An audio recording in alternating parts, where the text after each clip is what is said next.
for this fun prac programme. Ruby, have you had a chance to draw breath during this really busy festive period? Because I'm going to take a look at the hurdlers next week in the new year. I think it'll be a 3-hour show if we try to put the two of them together. So see that happened here. And we're going to start off with the King George VI chase on Boxing Day at Kempton. This was won under an excellent ride from Danny Mullins on Tornado Flyer. And we're going to start off, Ruby, by getting a handle on how the King George was run comparatively to the Kauto Star over the same course and distance. That was won by Brave Man's Game. I'm not sure. Forward fence, Frodon and Manila Indo. Frodon is going clear of Manila Indo, but look for Ahoy Senor. He's well off the back of St. Calvados, who's last in the King George. So, I mean, the King George gallop was relentless through the first mile. Manila Indo was landed last in the King George before Ahoy Senor makes his mistake. When they straighten up to the second hour, the faster and better jumper horse. Fastest horse and the better jumping horse won it. And we'll pick up the... Well, look, I suppose even before the race, I was only thinking when they jumped off, imagine we didn't even mention Sam Crow in the preliminary. Yard for the Gold Cup. And if we have a look at the anti-post betting for the Gold Cup, I've decided to go with him in my Road to Cheltenham column at 6. As astute as Gordon Elliott's, didn't identify this horse as a potential Gold Cup horse and was actually thinking about the Grand National. No, I would always worried about that, but I'm going to counter your 6-1 Galvin and go 16's Album Photo myself. What, talking about surprising me? Is this the moment? this is the first bet in the Ruby Walsh column towards Road to Cheltenham. Album Photo at 16-1. We know an awful lot more now than we did 2 months ago. I can't disagree. I can't stay in the Saddle sponsored chase at Tramore. I just think that he's in really good form. He's 16th, a bit short last year, and I can't see him doing that this year. With that in mind, okay. And Champ, you and I were. I think Chantry House was a bit like Manila Indo in that the pace of the race didn't suit him. I wouldn't necessarily rule him out of being a Gold Cup horse on that. Right, and I'm going to end this staying chasing section with news about Native River because the Tizzards and the owners Garth and Anne Broom have decided to retire this horse after he was pulled up in the Welsh Grand National earlier this week. He's a fabulous chaser who particularly flourished in the hands of Ridolf He Deserves in this pack show. So we'll be taking a closer look, won't we, nostalgically, at his 2018 Gold Cup? Before Cheltenham, we'll rehash his Gold Cup, and I think we might try and find Richard Johnson for that as well. Yeah, that would be absolutely lovely, and it was such a compelling duel with Mike Bite on that day. So that'll be coming up later on in the series. Next, we'll be moving to the 2 Mile Chasers. The second day of Kempton's Christmas meeting involved the return at last of Shishkin, and as Nick Luck said to trainer Nicky Henderson after a really impressive 4-10 for his Desert Orchid success, let me relay how he was scored. The lowest score from racing self-styled Craig Revel Horwood was a rather miserable 4. Keith, we all know that Craig gives the real score on Strictly Come Dancing, but I'm not sure even he would give words or numbers. But the Racing TV social media team have crunched the number on 4 recurring. What was your score for Shishkin? You lost me there somewhere in the middle of all that, Lydia. I'd have said about an 8. I don't think they went overly hard early on, and so that's being critical, taking 2 points off him for that. But I think he did and answered every question he was asked. It was run versus the Wayward Lad over the course and distance earlier on the same day. Shishkin's overall time in the Desert Orchid was fractionally quicker than the novice Edwardstone in the Wayward Lad, but he carried £4 more. But the way they achieved those relatively similar times was very different. Oh, very different, and that doesn't tell the whole story, does it? Look, you've Grenadine on your left, on the into the 4 fence, Solo and the Wayward Lad have pulled well clear of the horses in the Desert Orchid into the back straight, and you can see the novice chase pace is kept up because the Wayward Lad hasn't come to they're 15, 20 lengths off the Wayward Lad. But by the time we get to the third last, Edwardstone has gone to the 4. The Wayward Lad is starting to catch up. Shishkin is coming to the 4. Tom Cannon sets about. Edwardstone going to 2 out, who really impressed me as well, Edwardstone. They both jumped the second last. Edwardstone is still in front. Now, I do know Nico is in front of Shishkin, but by the time they get to the winning post, a length, maybe 2 lengths in front, Shishkin has gotten marginally in front of Edwardstone. Shishkin's last 5 or 6 furlongs was really impressive. And he jumped down over the last. You made up that great deficit that you were talking about, sort of 15 to 20 lengths, all in the straight with a finishing effort that suggested so much potential. It was a similar story to actually when he won the Wayward Lad 12 months earlier. Yeah, it was, and it probably answers the questions that when you watch the race as they're rounding the home turn, Nico was starting to squeeze and niggle at Shishkin, and even away from the 5th last, I think he was the same. And you're thinking, whoa, is he hitting a bit of a flat spot? But when you watch that replay, you understand that they really are quickening, and Shishkin's having to be asked to quicken with them. And by the time he gets to 3 out, he gets up there really quickly. And now he's good at 2 out. He does line strong. Like he is a brilliant racehorse. Look, I just hope he gets to Cheltenham, as does Energrameen, because it'll be some clash. It certainly will. Shades of Altior, aren't there? In the way that he just needs a sort of nudge and then comes home really strongly by Shishkin. Yeah, and you can't say it was a slowly run race because the Tingle Creek wasn't run overly strong either. So a steadily run Tingle Creek suited him. So you'd imagine that a steadily run Wayward Lad would have suited him, but he just got blown away by Shishkin. Was it his true running? I wouldn't think so. Paul had really targeted him as the champion chase winner. And Nicky Henderson, revealingly afterwards, was saying that 10 to 7 days preceding this race, he wouldn't have run him, that Shishkin hadn't really come right. And it was only as recently as that he'd really clicked and started to show his well-being again after what seemed to be maybe a low-level infection. Yeah, but I think the Seven Barrows horses... Phil Richards, to put it in his own words. Oh, very impressive Monday. I did notice, and I haven't heard this mentioned anywhere else, he was jumping out to the left. Now, I've watched back his beginner's chase over course and distance last season. Going forward, that he started doing this. Happy New Year to you both.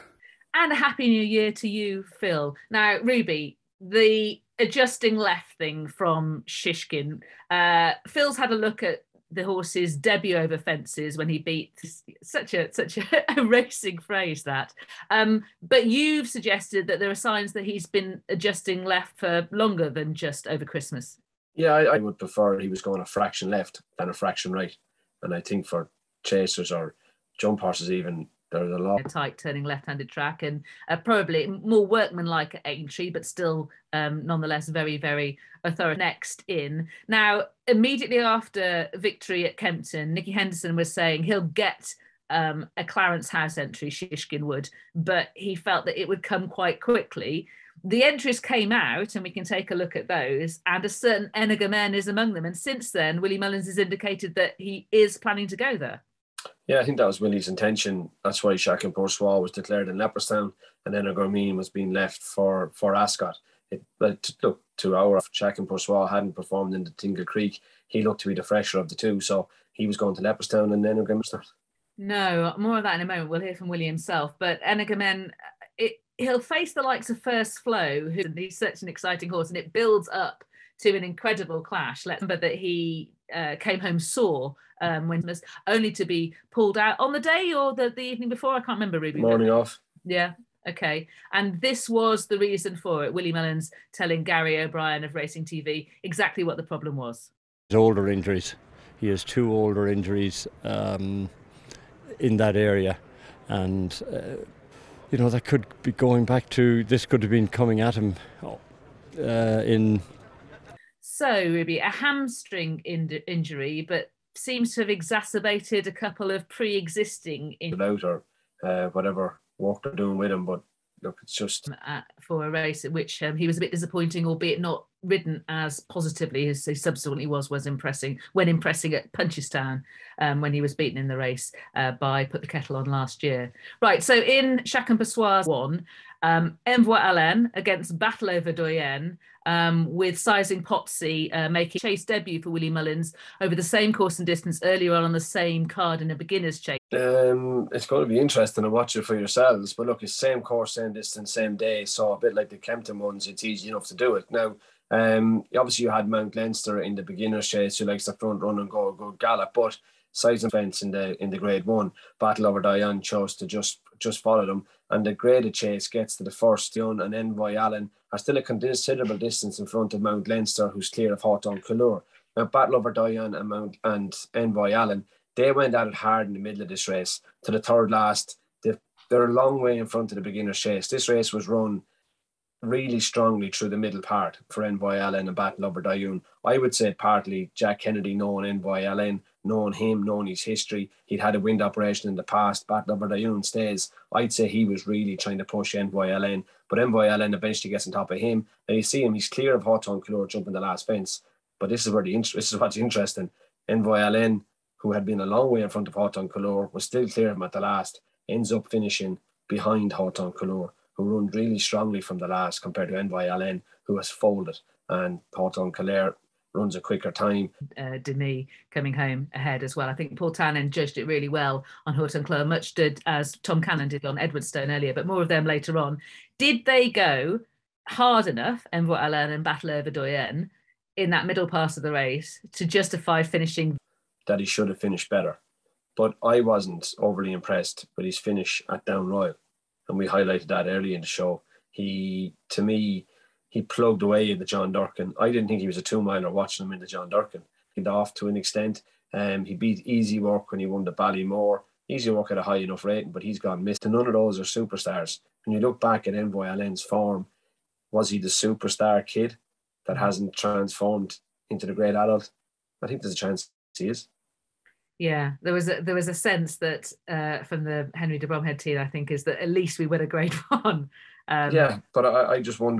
But I was always expecting him to be improving. He hasn't, and he's rated 163, and that's probably fair. Yeah, and that's exactly what they've done. And if he's run to that, then well done for getting that Grade 1. We asked the roadies what should be the big target now for Envoy Allen. And we asked, should it be A, the Champion Chase, B, the Ryanair, C, the Irish Gold Cup, or D, something else? And if you've got a cunning plan of your own, let us know in the comments below. So we had these answers, Ruby. Giants Causeway's been in touch, lean in. And the Iron Horse has clearly learned a thing or two from racing at his yard. And he wants to use Envoy Allen as a sacrificial lamb. in up front, making the running for A Plus Tard, and setting to the front. If he stays, he can win. If he doesn't stay, he sets up the Gold Cup for A Plus Tard and Minella Indo. Richie says send him to the Irish Gold Cup. He thinks that could end up being a weak race, but could well meet Frodon. Dominic Chapman goes for the Champion Chase. Could a strong pace Champion Chase suit? Don't think he enjoyed making the running at Leopardstown. And then the fours, the 63, I'd say run him away there in those 3-mile chases, get him back from 163 to the mid 150s and go for the 2023 Grand National.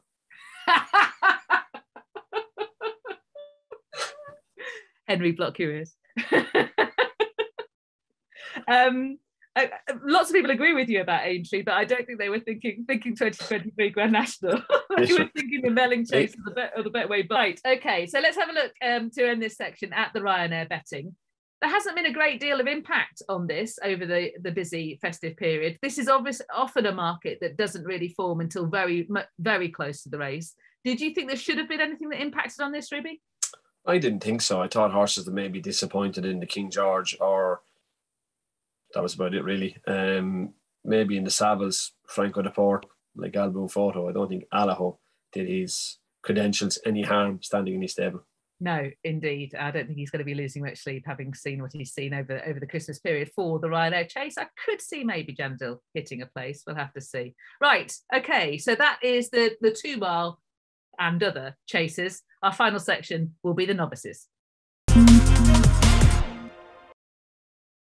So to complete our dance around the chasing over the festive period, we now move to the novices. A few of them star Ruby, which was essentially a match between Brave Man's Game and Ahoy Senor. And you've mentioned right from the start of seeing Brave Man's Game how he dances in front of fences, and that nimble, fleet of foot way he has of getting over his obstacles was very much on show at Kempton. Yeah, it was, and he was spectacular. Look, Ahoy Senor went forward and made the run, and he was cleared down over the first fence, and everything was perfect all the way over the first 7 fences, or till the 7th fence actually, when Ahoy Senor made his first resemblance of a mistake. Now he backed Brave Man's Game, jumped up beside him with a great jump at the 13th when Harry Cobden wanted to put a bit of pressure on him. Ahoy Senor responded at the 14th with a good jump, but he got it all wrong at the 15th. And then you knew straight away Braveman's game was on him.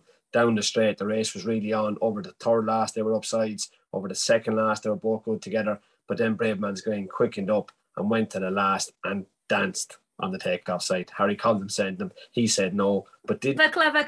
At that last fence, I cannot be held responsible for my actions when I'm watching Braveman's game on a particular stride, and Braveman's game kind of corrected him and therefore was about 3 times quicker than he would have been had he gone.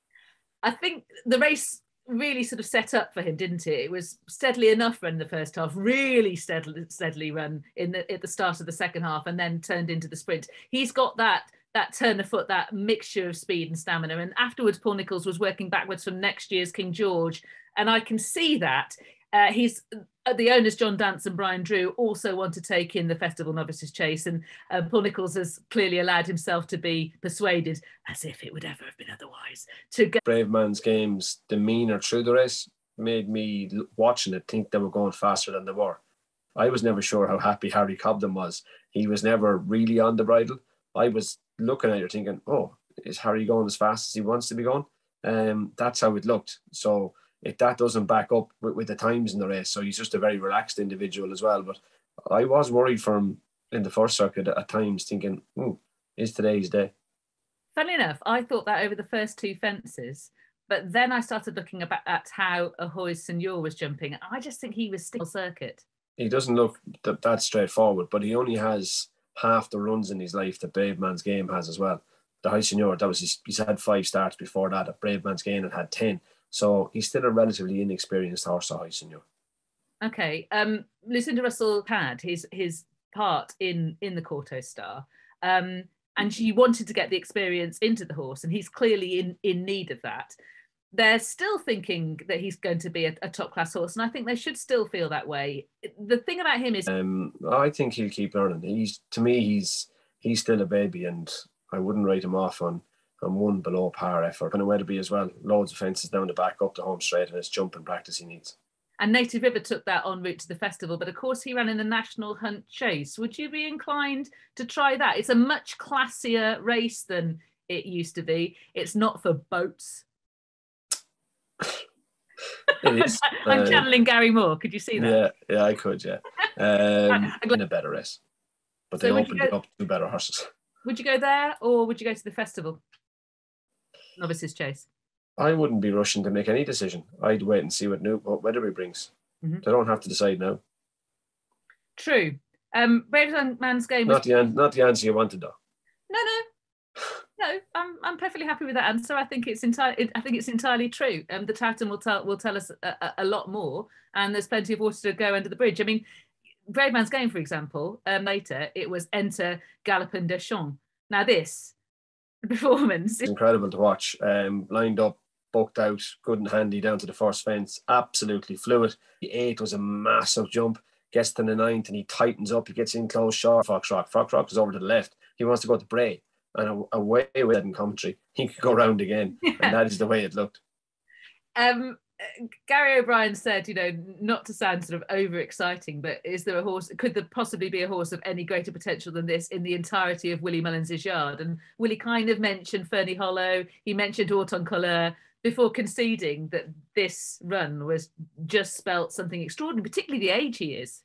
Yeah, it did. Now, look, there are plenty of people who counter the opposition. I watched it live, and it was spectacular to watch. It was. He went, of course, when the Martin Pont cut in the ground. Chase course wasn't that slow in Leopardstown, and he did win the Martin Pipe, and he won the Daily Mirror Grade 1 3 mile at Punchestown. So perhaps, but he's a light framed horse. He's not a big, massive, heavy, chasing looking type. He's light. He's athletic. He's an elastic ball to watch him. He's extraordinary. So he's already a 2023 Gold Cup, Ruby. What price is he in the Marsh? That was 2.5 in Leopardstown. Oh, I'm not sure what price he is in the Marsh.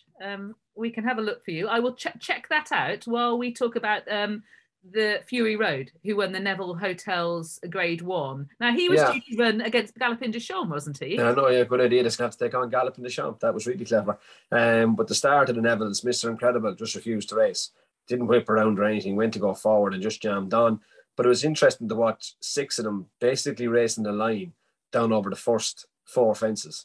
And until they get to the 5th fence, where Run Wild Fred and Vanillier take over, that puts a shape on the race. Now, the 10th fence was much better than at the 11th fence. Answered that with a brilliant jump straight away, where Vanillier was very safe and lost a couple of lengths. They got to the 12th, Fury Road was very good, jumps up past Vanillier. And again, the 13th, Fury Road jumps himself into contention. Obviously, then Fred, Jack Kennedy didn't commit him till he got well off the bend, and he put a post here. He's a very good horse, and you were, like, as impressive as Galopin Des Champs was, this was a deeper race, a lot more strength in it, and Fury Road answered every question that was asked of him. I'll be honest, I didn't think he looked tired in the Dryn Mor. I thought like he just down tools. I mean, he found himself in front, he didn't like it, and 2 horses overtook him. I think that's why they put the cheek pieces on. I might be being harsh, and possibly that would look the answer, but to me, he just looked, it was empty. It was a high, tired jump at the last. That's what I saw.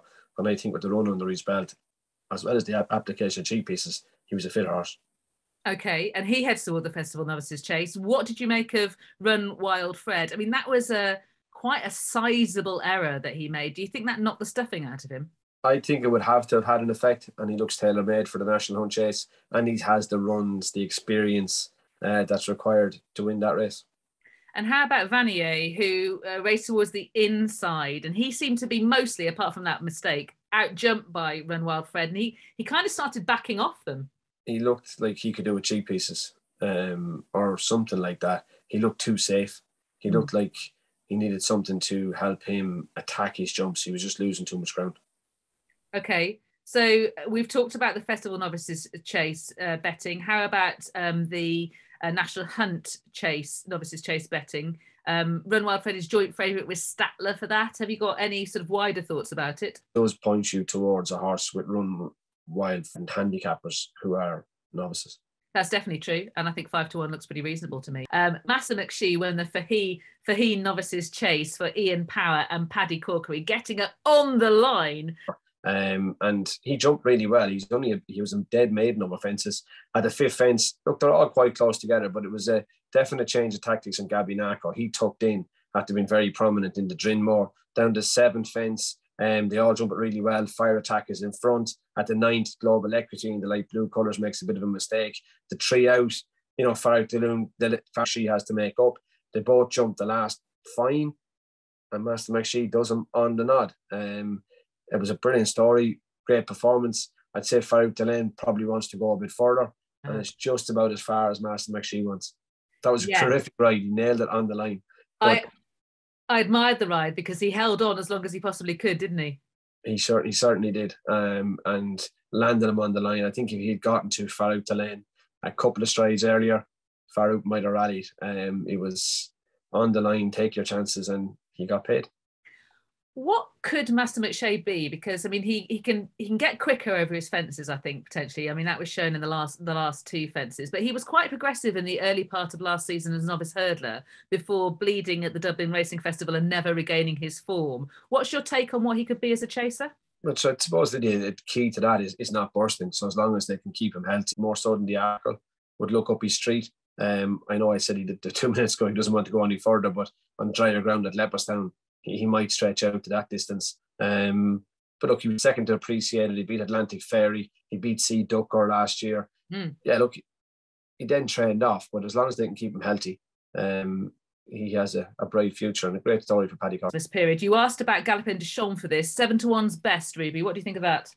Well, just look, the trip was the same at Leopardstown, and he looked to me like he didn't need to go out. Not saying he can't go out, but he most certainly didn't look over Christmas, but he's going to Punchestown, isn't he, for the Killiney, I think, on the 16th-ish. And unfortunately, there was sad news over this Christmas period as well this week. Dan Skelton, the trainer of My Drogo, who was the winner at Cheltenham in December and fell in that dramatic race against Gin on Lime there in November. He's going to miss the remainder of the season because he's been scanned. A lot of weight from him, had more experience than him over fences, and he still bossed her. Yeah, and they went at it from very early on. They burned up to the first fence, the 2 of them, Fernie Hollow and Riviere de Tal, but keep an eye on the other grey horse in the pink colours, Grand Bernard. He's about to literally break the first fence. With the fence, both of them are good and brave. Down to the 6th fence, both again, Riviere de Tal and Fernie Hollow, long and brave. Fernie gets in close to the 7th, and he was long at the 8th, but really can often be a trappy fence. They both jumped it well. Now, Fernie Hollow has definitely overrated all the weight, couldn't deal with him, and you'd have to think he'll improve. Let's move on to Edwardstone, who's next in the anti-post Arkle betting. We've already with him in his own right. Yeah, definitely. Look, he screwed a bit at the first fence, got a bit high and screwed off. And he was much better at the second fence. And then he got around to the fourth fence. He let fly out of Tom Cannon's hands. He was good and fast at the ninth. He rubbed the 10th, but he quickened down to the second last, flies it and lands running. Steadies to jump the last and hit the line strong. Yeah, it was a lot to like about him. I liked him in the Henry VIII, and there was nothing about the wayward lad that said, you were wrong the last time. He's a horse that's progressing and a high-class handicap hurdler that has taken to jumping fences. Edwardstone was low at times. Any concern? No, it wouldn't bother me. With a handicap hurdler with his experience. No, what you can get with horses like him is the opposite. Actually, go too high, get a bit careful. He's brave enough for it. I'd like to see him that way. Yeah, okay. Let's move on to Haut en Couleur, who is the stable companion of Fernie Hollow. We've mentioned him in passing, comparing him up to the first fence. He's down the inside in Joe Marie Donnelly's colours. He was plenty keen, goes a bit safe at the second fences. They're all very left. He's out and he jumps markedly into his left. And even across to the 11th fence where, he joins the winners on the bridle, jumps well, and he kept going really well. I would more so, of all the horses we've talked about in this show, a horse that showed the preference to go a direction. It's definitely him. Yeah, I totally agree. He was beaten at Punchestown on his final start over hurdles last season, but there were other reasons. I think for that they all got into a battle that day, didn't they? A long way from home. Yeah, but I agree with you. Over fences, it looks like he very much needs to go left-handed. The betting is right. Fernie Hollow, given all that weight to a filly that has achieved as much as Riviere de Tell, probably deserves to be favourite. So we've come to the end of our festive chasing roundup. Next week, we'll be focusing on the hurdlers. We'll also look ahead to what's coming up this weekend. It's a good weekend. There's more than just Alboom Photo returning in the Savills New Year's Day chase, isn't there, Ruby? There's Broom Up a Storm in the Rylkeel and L'Homme Pressé at Cheltenham. Yeah, and Stormy Island will take on Broom Up a Storm in the Rylkeel, I'd say. L'Homme Pressé, some decent novices in there. What do you want? I think will be Willie's representative. He's the only one left in, so I'm assuming he is. And there's Ginto and/or Hollow Games for Gordon Elliott, both of whom have set a decent standard already. So there will be plenty to talk about, as well as the hurdling action over the festive period when you join us this time next week. It's time for Ruby and I to wish you a happy new year. And when you rejoin us this time next week, we will have a very special guest. For now, goodbye and a happy new year to all roadies.